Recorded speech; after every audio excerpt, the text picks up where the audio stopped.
On today's episode of Flawless TV, we are gonna fire up some steak fajitas. My friend Liana and her family are coming over for a rooftop supper. She is a fashion designer and made me this outfit, so I'm gonna make her some steak fajitas that she's never gonna forget. Let's get started. So I love the recipe by the New York Times for steak fajitas, in particular the marinade. So I am going to use that marinade, and then when we get over to the peppers and onions part, we're gonna use my recipe. So for the steak, I've chosen to use a skirt steak. Flank steak is also really great. And I have right now a skirt steak that's about 1.25 pounds. I have done this already yesterday because I like it to marinate for 24 hours. So I'm gonna do it again here with you, and then I can taste the difference between when it marinates 24 hours and when it doesn't. The skirt is a very long and thin piece of meat. You can see just how long it is. So this is too long to fit on my grill. So I'm actually gonna just cut it in half before I make my marinade. The second thing I'm going to do is to score the top of the skirt steak in a crisscross pattern using a sharp knife. And I don't want to cut through. It's a shallow score, but I'm gonna go all the way along on one side and then switch directions. So I'm making a little checkerboard across the top surface of the skirt. Again on this one, and back the other way. This will help absorb the marinade a little bit better. It's also a fattier cut of meat, and that also helps absorb marinade. Anything that's fattier takes on marinade really well. So I think this one, even though it's gonna have less time in the marinade than the one I did yesterday, I think it'll still be delicious, but we'll see. So on to the marinade. First, a dry rub part of the marinade. I have a teaspoon of salt, a tablespoon of toasted and ground cumin seeds, a tablespoon of chipotle chili powder, and I'm just going to combine these 3 ingredients together. Excellent. And rub that on the meat. I am going to use a glove because I'm a contact lens wearer, and the chili powder is spicy. Even after you wash your hands, somehow it's still there. So I am going to apply this to both sides. I'll rub that on, flip it over. Oh, it smells so good. I love chipotle. Chipotle just means a smoked jalapeno. And maybe it's common that I love smoked things. I mean, I love smoky mezcal. I love smoked salmon. I just love smoky flavor things. And I think for fajitas, it's just a flavor that goes so well with it. Okay, these are coated in the dry rub. I am going to place them into a resealable plastic bag.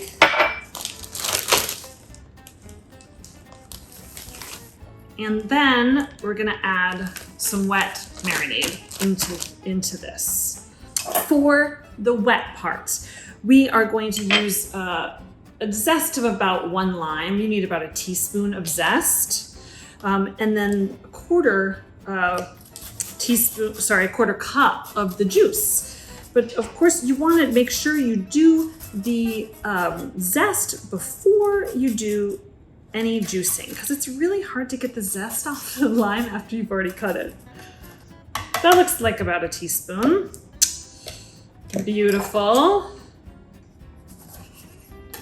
And now my handy dandy little lime squeezy.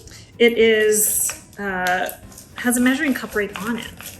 So let's see how far I get with this single lime. Usually it takes me about 2 limes to get to a 1/4 cup. We're pretty close. This is very juicy. I don't think you can have too much lime. The combination of that smoky chipotle chili, the cumin, and this lime is so wonderful.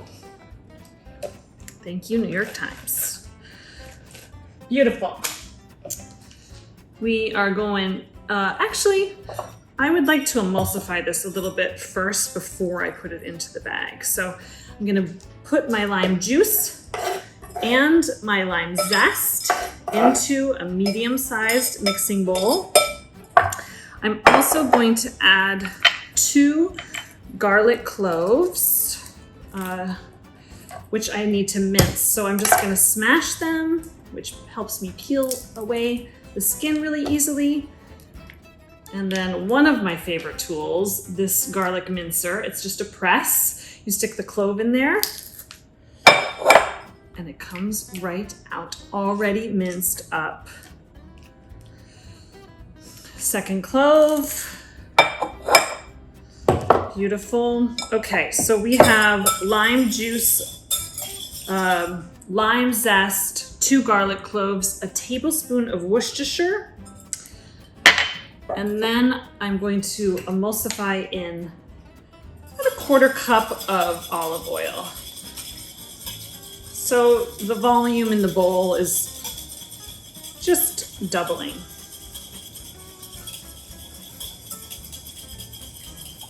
Great.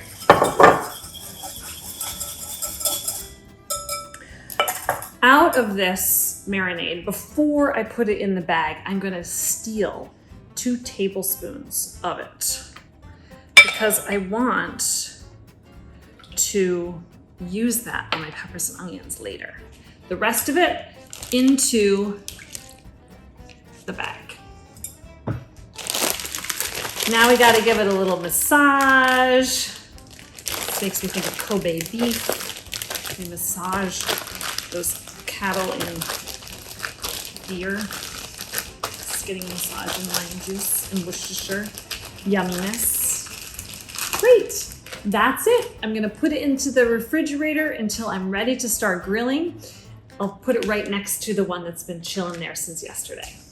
Let's get started on our peppers and onions. I have 4 bell peppers and 3 white onions. I just like to chop them into rings. All my scraps, of course, I'm composting. And even pieces like this, as this large, is totally fine. It always amazes me when I do this, how I can fill a bowl like this with the peppers and onions. And you'll see, once they cook down, it looks like so much less. But when we get started, it'll feel like there's no possible way this is gonna fit in our pan. There we go, rings.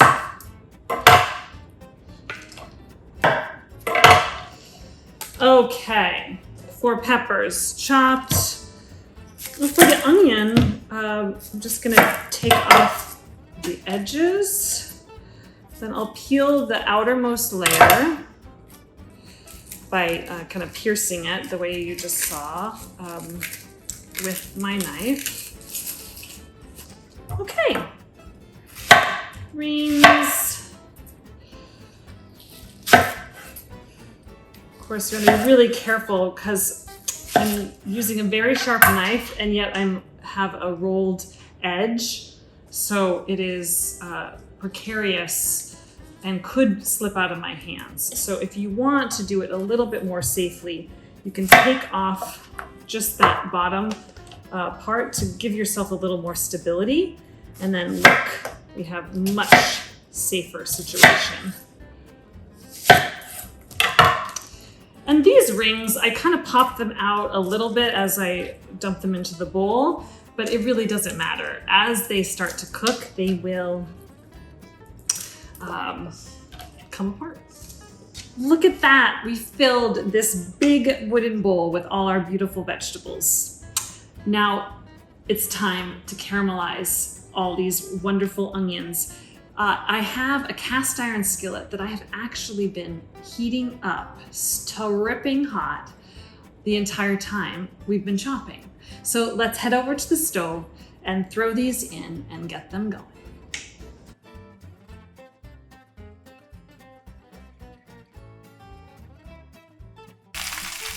Now that's a lot of veggies, filled to the rim, actually beyond the rim.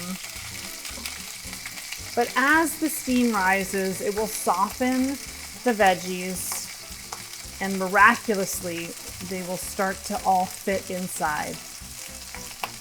I'm just gonna let this roll. It honestly takes almost a half an hour to get our final product here. So for about the first 5 minutes, I just keep a close eye on it while they start to melt into themselves. Then I'll start to move them throughout the pan, turning as I can. And then towards the very end of cooking, after everything is softened and seemingly almost done, I'm gonna add that marinade, deglaze the bottom of the pan, and I'm also gonna add some honey or some balsamic glaze. The sugar in the balsamic glaze actually helps the caramelizing process and has a beautiful sweet finish to the flavor. While these veggies are going, I'm gonna get started on the sides for our fajitas. I need to slice some limes, grab the tortillas. We're gonna have salsa, some queso fresco, and definitely we need some guacamole. And if you'd like that recipe, head over to flawless.com or my YouTube channel.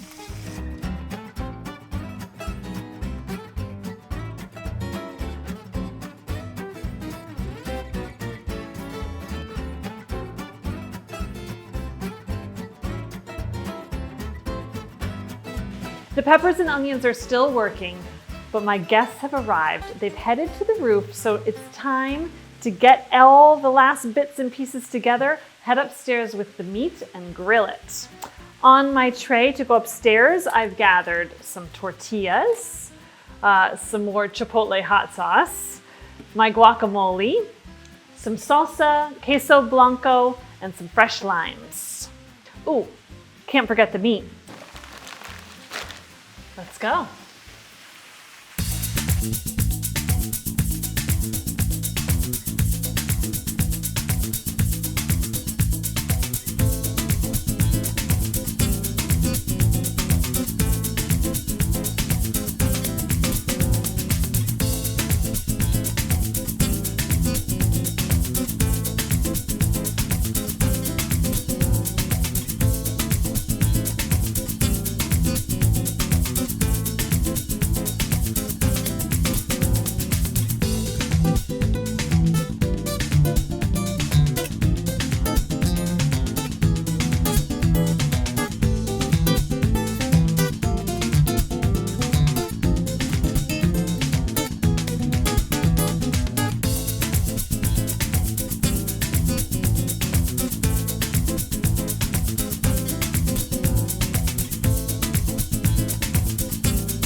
Well, this is Flawless.